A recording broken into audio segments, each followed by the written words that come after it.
In the name of Allah, the most beneficent, the most merciful. Assalamu alaikum.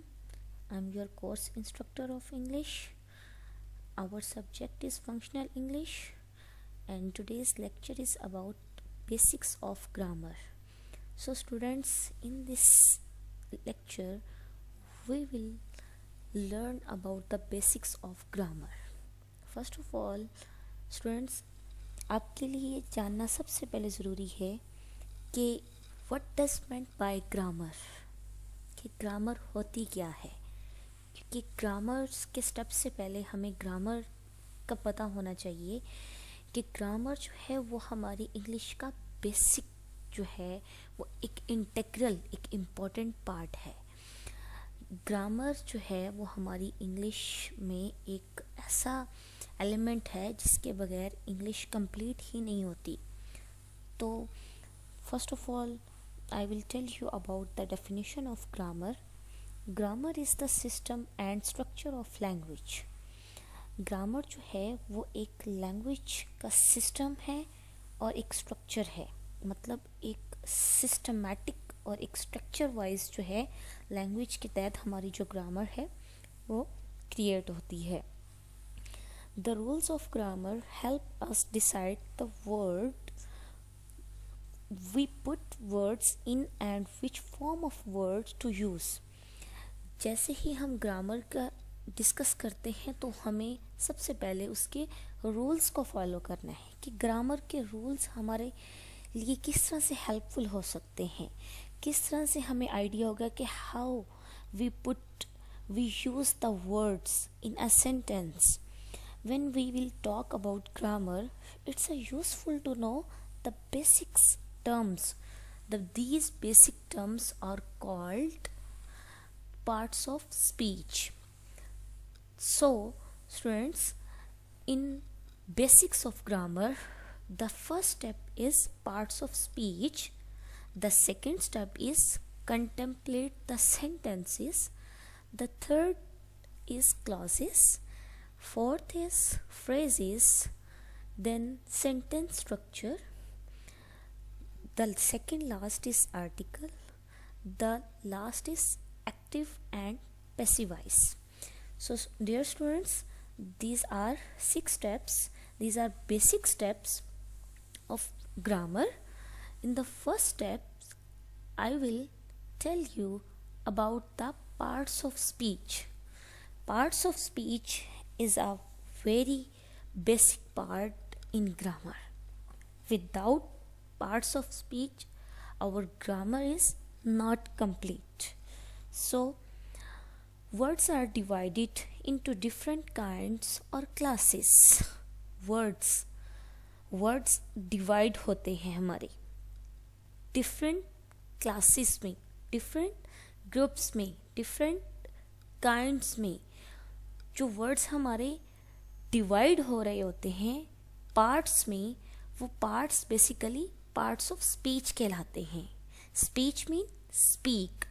वो words हमारे according to their use होंगे कि हम उसका यूज़ किस तरह से करते हैं, अकॉर्डिंग टू द वर्क होंगे कि वो वर्ड्स हमें हमारे सेंटेंस में वर्क किस तरह से करते हैं। There are 8 parts of speech.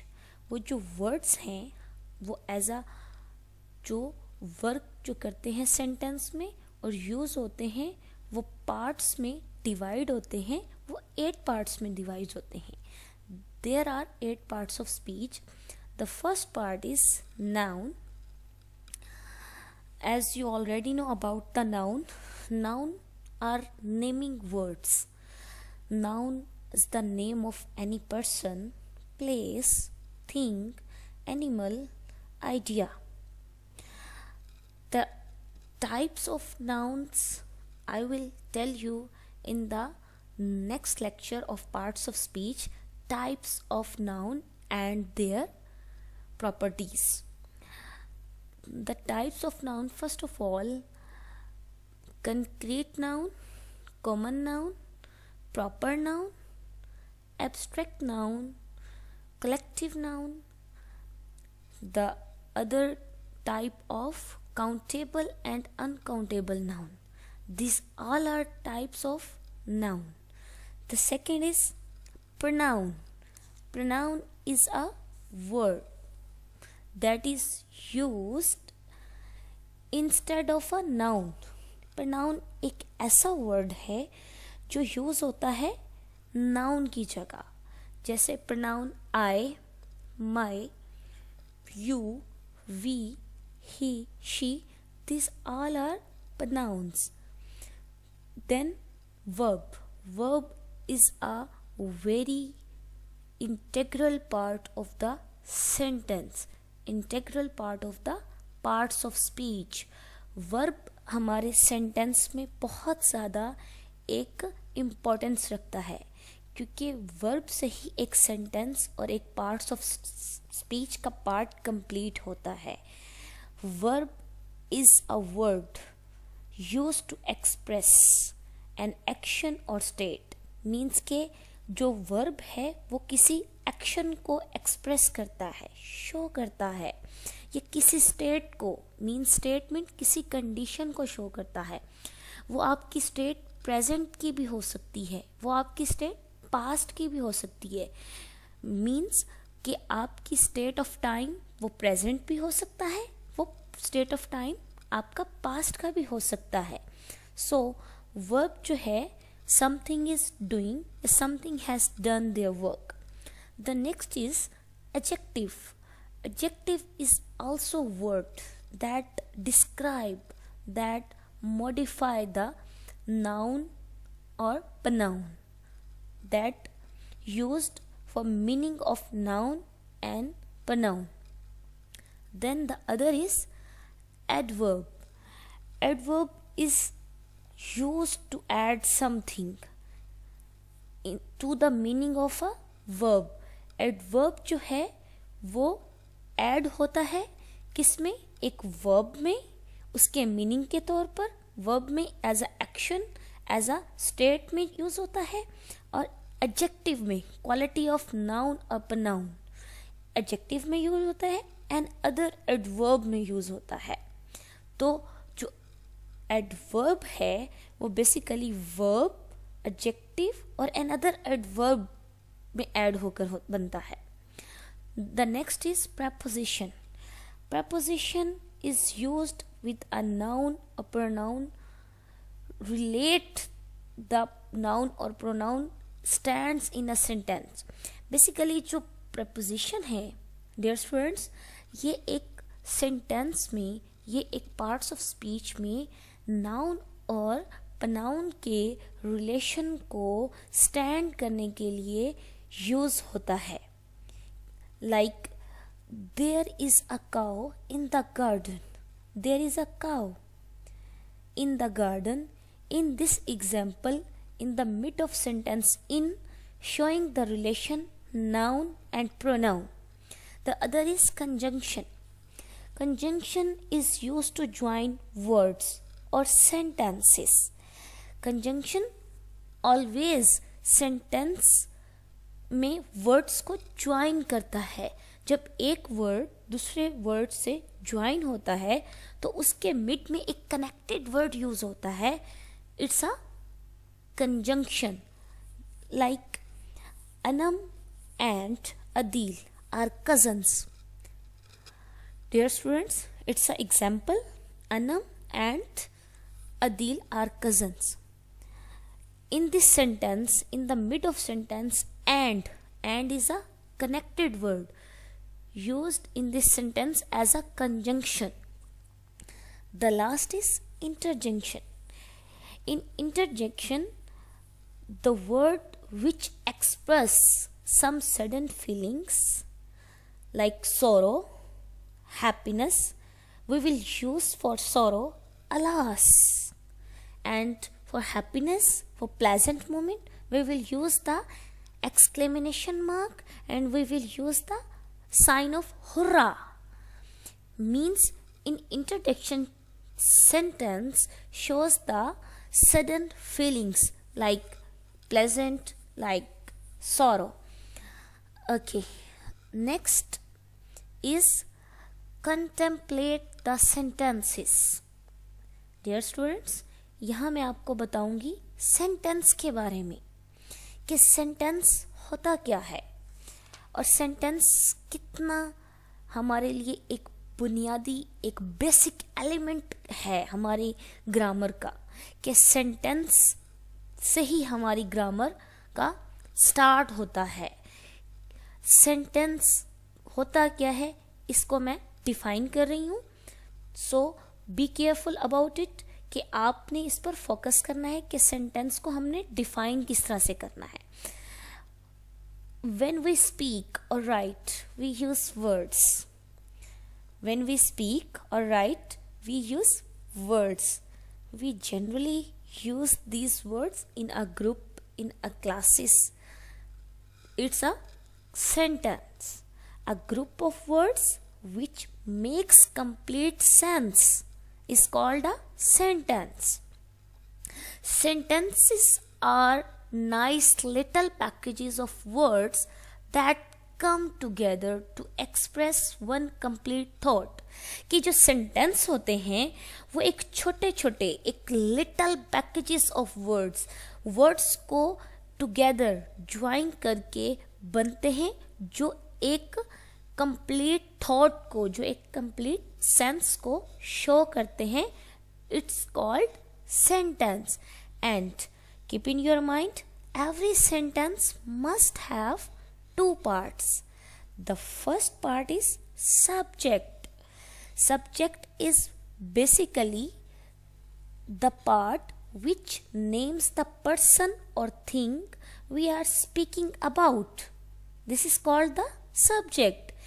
Subject वो होते हैं जो किसी भी person का name हो सकता है, किसी भी thing का नेम हो सकता है, किसी भी प्लेस का नेम हो सकता है, समथिंग और someone. And predicate means verb what the someone और समथिंग इज बीइंग और डूइंग। के जो हमारा प्रेडिकेट जो होता है उसमें हम बताते हैं कि we must have a subject to speak about and we must say about the subject, कि हम अपने सब्जेक्ट के बारे में बता रहे होते हैं कि किस तरह से हम सब्जेक्ट में किसी एक्शन को डन कर रहे होते हैं या डन कर चुके होते हैं। तो first part is subject, the second is predicate means verb. The next is clauses. Clauses are also very important part of grammar. Clauses, what does meant by clauses? Clause होता क्या है? Clause grammar में किस purpose के लिए use होता है? Basically, clause is a sentence. एक clause जो होता है वो एक sentence होता है. A clause is a group of words. ये भी एक words का group होता है in a sentence, but clause has subject and predicate. clause जो बनता है वो एक subject और predicate से बनता है. It can stand alone. It can make sense on its own. For example, the example is he laughed. He laughed. In this example, he is showing the subject and laughed showing the predicate, means laughed showing the action. He laughed, it's a complete clause. It's a independent clause. It's a complete sentence because एक clause ही एक complete sentence होता है. So, a clause refers to a group of related words in a sentence or itself stand alone as an independent sentence. Independent sentence means free clause. It can stand alone, which has both subject and predicate. जिसके पास subject भी हो sentence में और predicate means verb भी हो, वो एक proper clause कहलाएगा. Students, few types of clauses. Clauses की भी कुछ types होती हैं, जिसमें हमारी फर्स्ट टाइप जो है वो मेन और इंडिपेंडेंट क्लॉज है. और सेकंड जो है वो सब ऑर्डिनेट और डिपेंडेंट क्लॉज है। सो डियर स्टूडेंट्स, जो मेन और इंडिपेंडेंट क्लॉज है उसमें हमने सबसे पहले एक चीज़ को देखना है कि मेन और independent. Independent mean it's a free clause. Main clause, जो एक फ्री क्लॉज होता है वो किसी पे डिपेंड नहीं करता, वो एक फ्री होता है। वो ऐसा क्लॉज होता है जो खुद ही अपनी सेंस बनाता है, जिसके पास वर्ब भी होता है, जिसके पास सब्जेक्ट भी होता है। मेन या इंडिपेंडेंट या free clause is a clause that express, that shows a complete thought, complete sense, and can stand alone as a sentence. It's a main or independent clause. The second is subordinate या dependent clause. Students, यहाँ पर dependent clause से हमें idea हो रहा है कि ये क्लॉज किसी अदर क्लॉज पर डिपेंड कर रहा है। Means subordinate clause is a clause which doesn't express complete thought and depends on another clause. कि यहाँ पर ये clause सेंस ही नहीं बनाता, ये डिपेंड किसी और क्लॉज पर करेगा, किसी अदर क्लॉज पर करेगा तो ही सेंटेंस क्रिएट होगा। मीन्स सबऑर्डिनेट या dependent clause other clause main और इंडिपेंडेंट पे जब अपना डिपेंड करता है, अपना मेन क्लॉज पर या फ्री क्लॉज पर डिपेंड करता है, तब ही ये एक कंप्लीट सेंटेंस बनाता है, तब ही ये एक अपनी कंप्लीट थॉट को शो करता है। So subordinate clause is a clause which doesn't express complete thought and depends on another clause. Another clause main clause हो सकता है to express complete thought.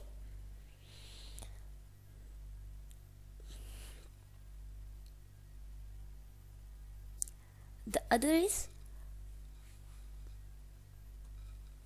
Phrases. Phrases क्या होते हैं? फ्रेजेस जो होते हैं वो हमारे ग्रामर में क्लॉज के जो हैं पार्ट्स के बाद फ्रेजेस जो हैं वो एक इम्पोर्टेंट है हमारे लिए कि बेसिकली इनका पर्पस क्या होता है ग्रामर में। इनका पर्पस हमारे पास जो शो होता है वो इस तरह से होता है कि ये सेंटेंस में सेंस क्रिएट ही नहीं करते, सेंस जनरेट ही नहीं होती। A phrase is a group of related words.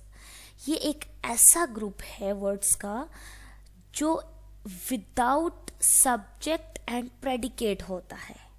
Means एक ऐसा ग्रुप जिसमें ना तो कोई सब्जेक्ट होता है ना ही कोई वर्ब होता है। A phrase is a group of related words in a sentence without both subject and verb, without speech, without parts, without two parts subject and verb. It doesn't stand alone.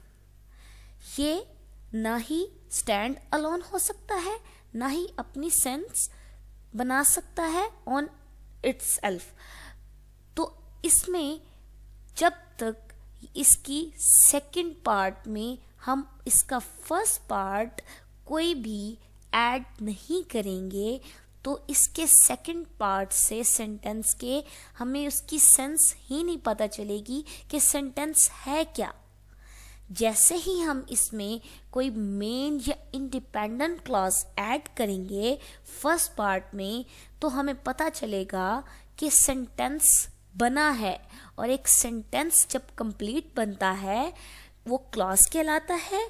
एक sentence जो एक complete sense नहीं दे रहा होता, जो itself alone stand नहीं हो सकता, तो वो फ्रेज कहलाता है।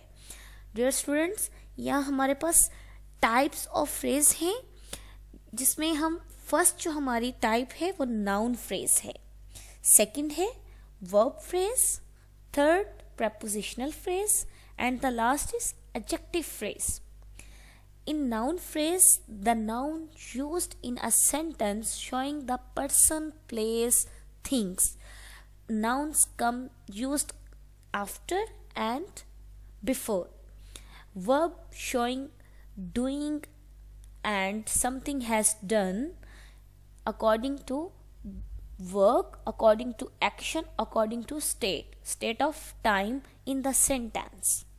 Prepositional phrase are used in a sentence showing the relation of noun and pronoun, how noun and pronoun stands in the relation of sentence. Adjective phrase describe, modify the things, person, place in the sentence.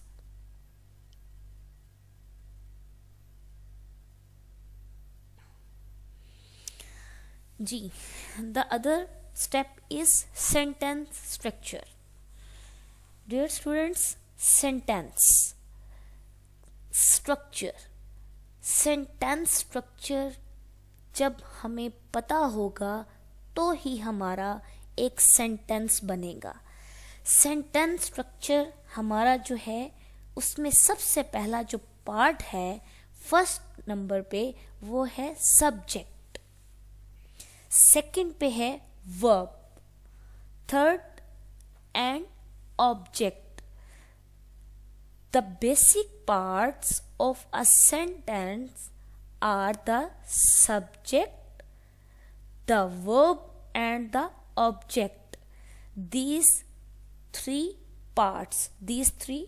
basic parts, in basic parts से ही जो है हमारी एक sentence complete होता है.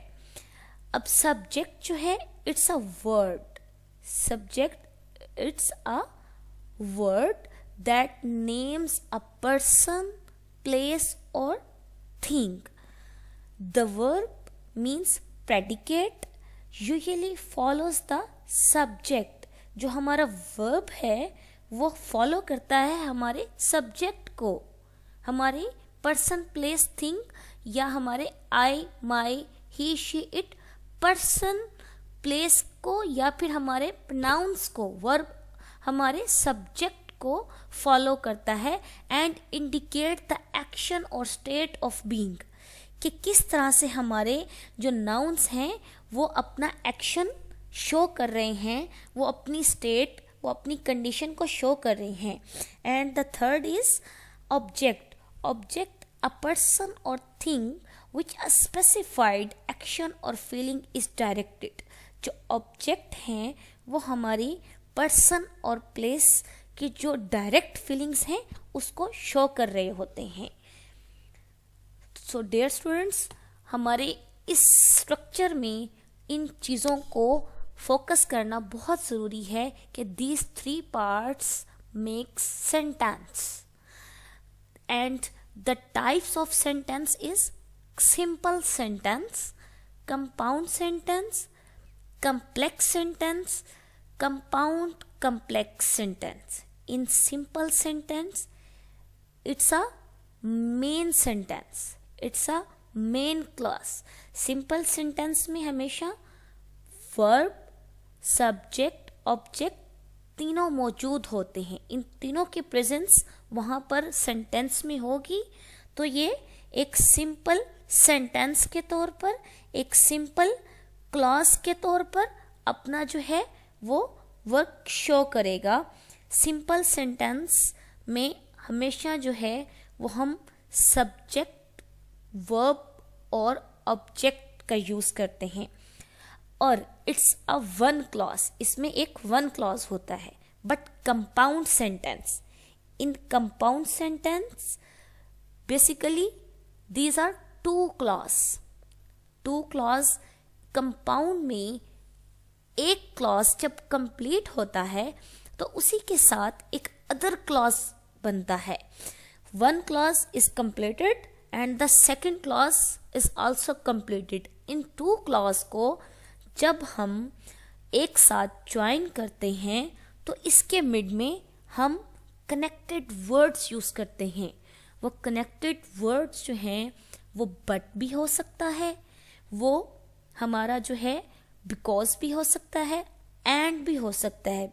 Compound sentences जो basically होते हैं वो टू क्लॉज को आपस में ज्वाइंट करते हैं। उन टू क्लॉजेस में जो ज्वाइनिंग है वो कंपाउंड को शो कर रही है कि basically it's a join together. And the third is complex sentence. Complex sentence showing the subordinate sentence. It doesn't stand alone. It doesn't make sense. It doesn't create the sense on its own. तो complex sentence एक ऐसा sentence है जिसकी कोई sense नहीं बन रही होती, तो वो डिपेंड कर रहा होता है एक अदर क्लॉज पर। जो कंपाउंड कम्प्लेक्स सेंटेंस होता है, इस सेंटेंस में हमारे पास टू इंडिपेंडेंट क्लॉज होते हैं और वन जो हमारे पास डिपेंडेंट, वन और मोर देन डिपेंडेंट क्लॉज होता है। कंपाउंड कम्प्लेक्स सेंटेंस हमेशा two independent clause and one and more than one dependent clause से बनता है। I will tell you the further detail in the next lecture of the sentence structure. The other subject is articles. Articles क्या होते हैं? Articles हमें जो है एक स्टार्ट में बताया जाता है कि आ और एन, these are articles. आ और N basically these are articles, but a, an or the usually used for articles. There are two types of articles: indefinite articles and definite articles. A or an is called indefinite articles because it usually leaves the indefinite, the person or thing spoken. ये sentence में indefinite things को spoken के वक्त create करते हैं कि चीज़ें कुछ जो है हमारी जो है रिमेनिंग रह जाती हैं, जो हमें इनडेफिनेट के तौर पर एक प्रॉपर उसके तरीके से एक डेफिनेट तरीके से चीज़ एक कंप्लीट नहीं हो पाती। तो basically indefinite articles usually leaves indefinite person or the things are spoken, but the is definite article. The is the definite article because it normally points out, it normally shows some particular person or thing. The is used for some particular person or place or thing, or it is called definite article. Active and passive voice. Active and passive voice grammar में एक बहुत important एक इसका structure है। इस grammar में active और passive voice, the verb helps is said to be is called active voice, and the second is passive voice, the verb helped is said to be in the passive voice. Dear students, यहाँ पर हमारे पास active और passive में जो difference है, जो हमने comparison देखना है, वो क्या देखना है कि हमारे पास द वर्ब हेल्प्स, जो एक वर्ब है हेल्प्स बेसिकली शो कर रहा है किसी एक्शन को, तो इट्स कॉल्ड एक्टिव वॉइस, कि ये प्रेजेंट को शो कर रहा है हेल्प्स। जो सेकंड है passive voice, the verb helped, it's also showing the action in the sentence, but ये एक पास्ट के एक्शन को शो कर रहा है, it is called passive voice. For example, Naila helps Faiq. Naila helps Faik. In this first example, the verb shows the person denoted by the subject does something. First example में हमें जो हमारा verb है helps, वो show कर रहा है हमारे सब्जेक्ट को कि हमारा सब्जेक्ट जो है वो किसी के लिए कुछ कर रहा है. दैट डज समथिंग मीन्स कि Naila is subject in the sentence. Naila is doing something. So subject जो है नाइला और वर्ब जो है हेल्प्स. हेल्प्स हमें बता रहा है, हमारा वर्ब बता रहा है कि सब्जेक्ट किस तरह से डिनोट कर रहा है. और in the second example, Faiq is helped bye Naila. Faiq is helped bye Naila means के फाइक जो है वो नाइला की हेल्प कर चुका है. मीन्स कि ये जो हमारा वर्ब हेल्प्ड है ये हमारे पास्ट के वर्ब को शो कर रहा है, पास्ट के एक्शन को शो कर रहा है कि नाइला की हेल्प जो है फाइक कर चुका है. तो second sentence shows that something is done to the person denoted by the subject. कि यहाँ पर हमारा जो सब्जेक्ट है वो कोई वर्ब जो है उसको बता रहे हैं कि हमारा सब्जेक्ट कुछ डन कर चुका है.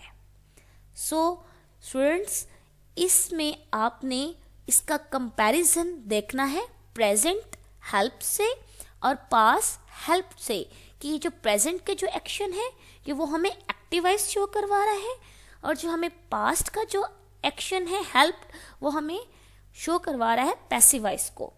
सो students, this all are from my side.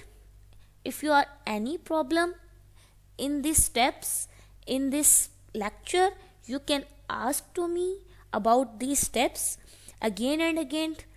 Don't hesitate. If you have any query, if you have any questions, you can ask to me, and inshallah I will share the soft book and I will recommend the basic grammar book and the rules of grammar. You will see the basics of steps grammar and you will also see the rules of grammar in this book. So students, आपने इस lecture पर पूरा focus करना है.